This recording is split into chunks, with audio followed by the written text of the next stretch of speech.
Et j'espère que vous allez bien. Aujourd'hui je vous retrouve dans une nouvelle vidéo. Aujourd'hui du coup on va s'attaquer à la dernière palette de la gamme Soft to Use de W7 et on va prendre du coup la Améthyste. Je vous ai fait, si jamais vous n'avez pas vu, les deux autres make-up c'était avec les deux autres palettes, donc c'est juste les vidéos d'avant. Et du coup aujourd'hui on va s'attaquer à la palette Violette qui est le dupe de la Pastel Lilac, je crois, il me semble qu'elle s'appelait comme ça chez Huda. J'ai plus trop le nom exact en tête mais je crois que c'est ça. C'est une palette qui est hyper mignonne, que j'ai déjà utilisée à plusieurs reprises. Donc aujourd'hui on va utiliser celle-ci pour se maquiller. Donc bah écoutez, j'espère que le maquillage vous plaira et je vous laisse avec la suite. Voilà, donc je vous ai zoomé un petit peu. Pour la base, j'ai pris la base qui s'appelle True Matte de chez Fenty. C'est une base que j'ai déjà utilisée, je crois, il me semble, pour le premier tuto, il me semble. C'est une base que j'aime bien mais que je trouve pas assez matifiante pour moi. Donc c'est celle qu'on va venir utiliser aujourd'hui pour... Il n'y a pas de raison spéciale, c'est juste que j'essaye de changer, donc j'ai essayé de prendre celle-ci aujourd'hui.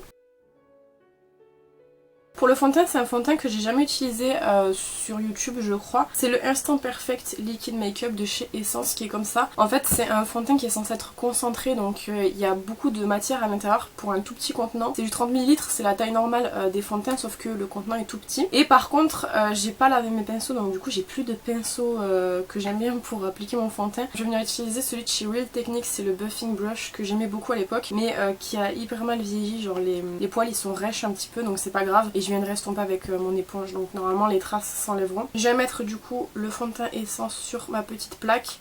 Je sais jamais trop comment bien le doser, donc je vais mettre déjà pour commencer ça, et si besoin je viendrai en rajouter par la suite. Ça fait hyper longtemps que je l'ai pas utilisé, je me rappelle plus quelle couvrance il a. Je crois que c'est couvrance moyenne, il me semble.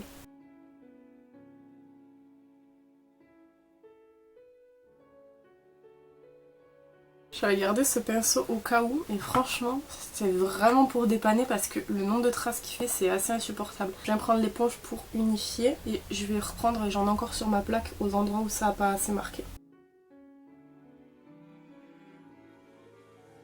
Ouais, du coup fond de teint couvrance légère plutôt que moyenne, parce que là j'ai perdu beaucoup de couvrance à cause de l'éponge, mais même je vois que il couvre quand même. C'est pas un fluide teinté mais il couvre pas autant que d'autres fonds de teint que j'utilise habituellement, mais je vais venir utiliser le concealer pour venir sur les zones qui en ont besoin. Et note à moi-même, il faut que je rachète des pinceaux. Je dis ça je crois dans toutes les vidéos. L'anti-cerne, le Infallible Mordant Concealer comme toujours, comme je vous ai déjà expliqué dans les deux vidéos précédentes il me semble, c'est le seul anti-cerne que j'ai actuellement. Il est un petit peu jaune, en fait il est adapté à ma carnation de peau l'été. Donc il est un petit peu jaune, mais comme je vous ai dit, c'est le seul que j'ai actuellement. Je crois peut-être que Chanel m'en a envoyé, mais du coup ils ont été préparés pour des futures vidéos test nouveautés. Donc je peux pas les... Enfin, je pourrais aller les chercher, mais comme ils ont déjà été préparés entièrement ces vidéos là, j'évite de toucher et je dégrade à l'éponge.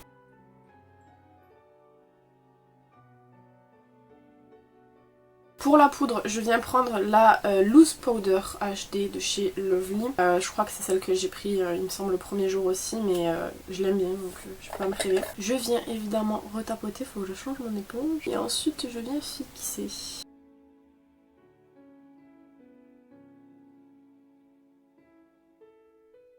J'ai un prélué aussi un petit peu au pinceau et je vais venir balayer entièrement sur le teint. Maintenant que j'en suis là, je vais venir nettoyer mes lèvres, comme ça ce sera fait. Bah, je viens de terminer mon paquet de lingettes. Je les nettoie pas hyper propre non plus, c'est juste pour venir mettre du coup le plumper juste après. Et le plumper du jour, ça sera du coup le Sephora, le Ultra Juice Intense. C'est la version transparente, il y a une version un peu nude aussi qui existe. Je l'applique maintenant, comme ça laisse tout le reste du maquillage pour que les lèvres plump. Pour le contour, toujours le McQueen. Je passe assez rapidement sur le teint parce que c'est littéralement toujours la même chose, c'est juste pas le même produit. Donc en soi, ça doit être un peu redondant. Donc je fais assez rapide quand même.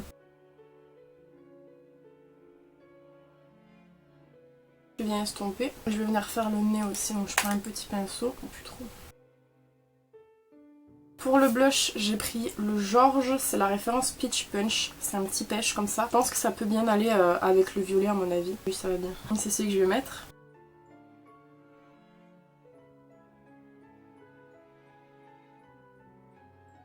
Il est très joli, j'aime vraiment beaucoup. Pour l'highlighter, j'en ai pris un, je crois que vous l'avez jamais vu en vidéo, il me semble, c'est le Cinderella de Essence. Alors il n'existe plus, mais comme je vous dis très souvent, je pars du principe que maintenant Vinted permet de retrouver des vieux produits. Donc peut-être vous le retrouverez sur Vinted. Je trouvais qu'il était assez joli pour le make-up qu'on va faire.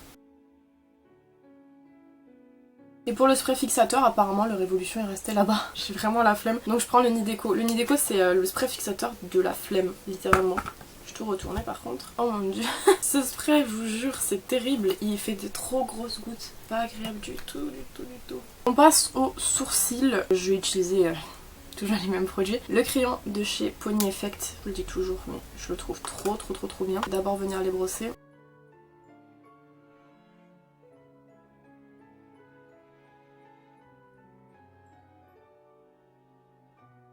C'est comme ça, c'est bon. Petit coup de gel fixateur à sourcils. Je vais retirer le plumper maintenant. Je suis trop intriguée de tester le produit Fenty qui est froid. La plupart des plumpers c'est très chaud, enfin là c'est très chaud. Et je sais qu'il existe des... Fenty a sorti un plumper froid.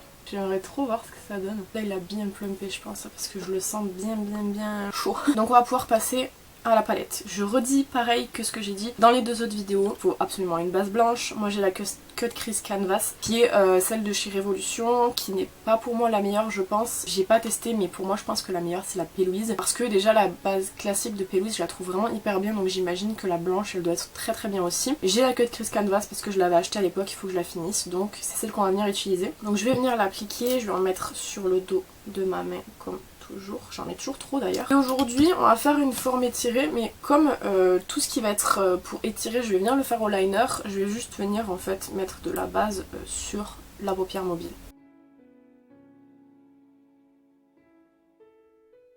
Je viens juste avec une petite éponge pour dégrader un petit peu. Voilà, là la base est appliquée. Donc je vais faire comme pour le make-up d'hier en fait. Je vais venir commencer par travailler avec du fard mat et ensuite je viendrai apposer un petit peu d'irisé, en sachant que je vais faire comme je vous dis du clair vers l'intérieur jusqu'à la moitié je pense, et le reste ce sera du foncé, et je viendrai travailler après avec le liner. Donc pour cette palette-ci je vais pas utiliser énormément de teintes je pense. Je prépare rarement mes make-up à l'avance, donc je travaille souvent avec vous en même temps. Je vais commencer par la teinte la plus claire, donc je vais venir en fait prendre la teinte qui est un petit peu lilas clair, qui est la teinte la plus claire de la palette. Je vais venir l'appliquer du coup en coin interne jusqu'au milieu de la paupière mobile.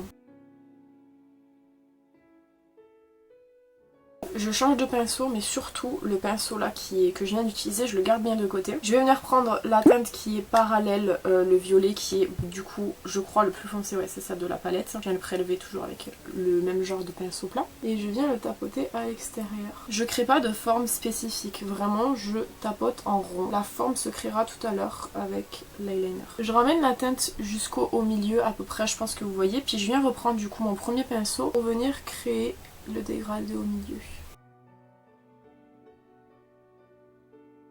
Normalement vous n'avez pas besoin de beaucoup travailler, ça se fond hyper rapidement, il faut juste en fait jouer avec l'intensité pour pas que ce soit trop non plus dégradé, enfin il faut qu'on voit quand même qu'il y a une couleur plus foncée que l'autre. Là comme ça me plaît bien. Je vais lever un peu la forme à la fin. Du coup je viens faire le deuxième côté de la même manière, je viens intensifier du coup l'extérieur, mais comme je vous dis, pas en faisant une forme particulière, juste comme vous voyez là j'ai fait rond, mais je vais venir reprendre avec un liner tout à l'heure parce que personnellement je préfère les teintes, personnellement je préfère quand c'est étiré. C'est un truc qu'on dit tout le temps en make-up mais c'est vraiment hyper vrai. Le fait qu'un make-up est réussi ça se fait principalement à l'estompage en fait, à partir du moment où c'est que l'estompage c'est quelque chose que vous maîtrisez, vous verrez c'est beaucoup plus simple après de faire des make-up et c'est valable pour tout, hein, pour le teint, pour les yeux, peu importe. Un make-up est bien fait quand il est bien estompé je trouve personnellement. C'est un truc qu'on dit très souvent. Là, par exemple ça me plaît, donc je vais arrêter là pour le mat et je vais venir en fait tout simplement appliquer des teintes irisées. Alors pour l'intérieur je vais venir utiliser je pense celui-ci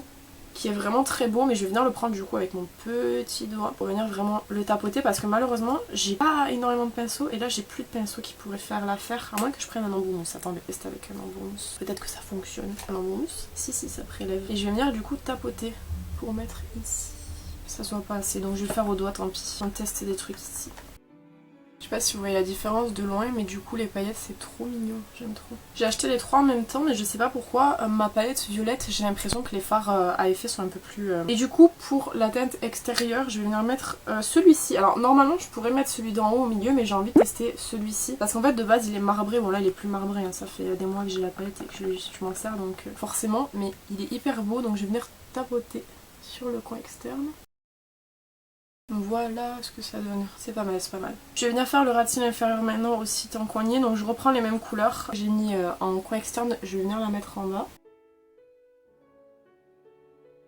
Vous voyez qu'avec une base blanche c'est quand même plus intense, même si c'est pas non plus hyper flagrant. Je vais aussi rejoindre ici. C'est toujours très brouillon moi quand je mets le truc en bas parce que du coup je sais qu'en estompant ça va venir se retirer assez facilement vu qu'il n'y a pas de base. Et je reprends du coup la teinte que j'ai utilisée du coup pour mettre vers le coin interne sur la paupière mobile, sauf que je viens prendre avec un pinceau estompeur et je vais venir estomper.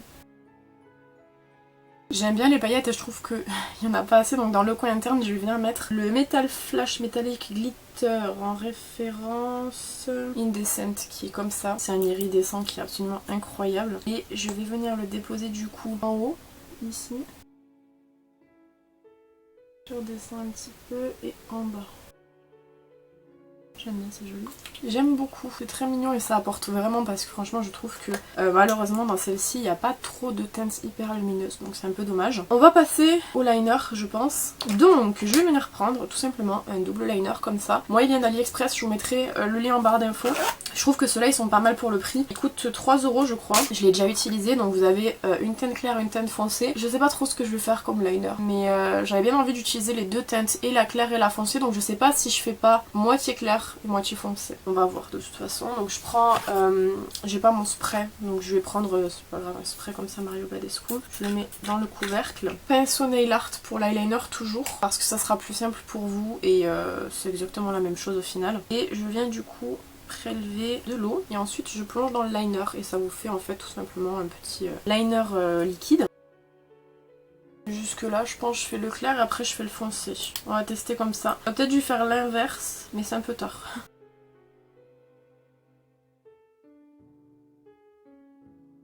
Je reprends le clair pour dégrader. Ça donne quelque chose comme ça. J'aime bien petit liner comme ça. Bon c'est pas le truc le plus dégradé que j'ai fait mais on essaye. Bon lui est un peu plus long donc je vais allonger l'autre. Bon c'est bien non. J'ai plusieurs références moi de ces petits liners. J'en ai deux je crois. J'ai du coup le violet que je vous ai montré et j'ai celui-ci que j'ai notamment utilisé dans un make-up que j'ai fait pour Instagram que je vous ai pas publié parce que je voulais le refaire sur moi, je l'avais fait sur la petite poupée là, mais ils sont très bien. Vous pouvez choisir donc du coup soit individuellement les couleurs individuelles ou prendre au milieu en fait pour que ça vous fasse un dégradé quoi. Et pour le coup je vous jure ils sont vraiment pas chers et en fait c'est les split liners que vous avez par exemple chez Suva qui sont vendus mais version AliExpress et ça change vraiment rien. Alors le crayon dans la muqueuse, j'avais pris soit celui-ci, soit celui-ci. Mais j'ai opté pour le plus foncé. Alors c'est la référence Mighty Purple 08 de chez Action, chez Max More. Max More chez Action. Je vous en ai déjà parlé mais les crayons Action, moi je les trouve vraiment très bien. Je sais qu'il y a des gens qui les aiment pas mais moi perso j'aime beaucoup. J'essaie d'enlever au fur et à mesure. Alors j'avais prévu pour mettre des strass. Est-ce qu'on met des strass en vrai? Presque pas besoin et j'en ai mis déjà hier je crois. On va pas en mettre. Mascara, le Orgasmic de Martine que j'ai mis hier et avant-hier. Je le trouve vraiment très bien depuis que je l'ai. Je fais que mettre celui-ci. Évidemment je recourbe juste avant.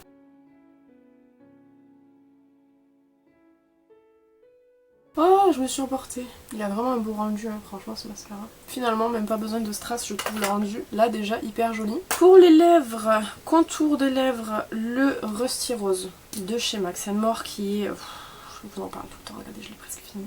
Incroyable, je l'aime vraiment beaucoup.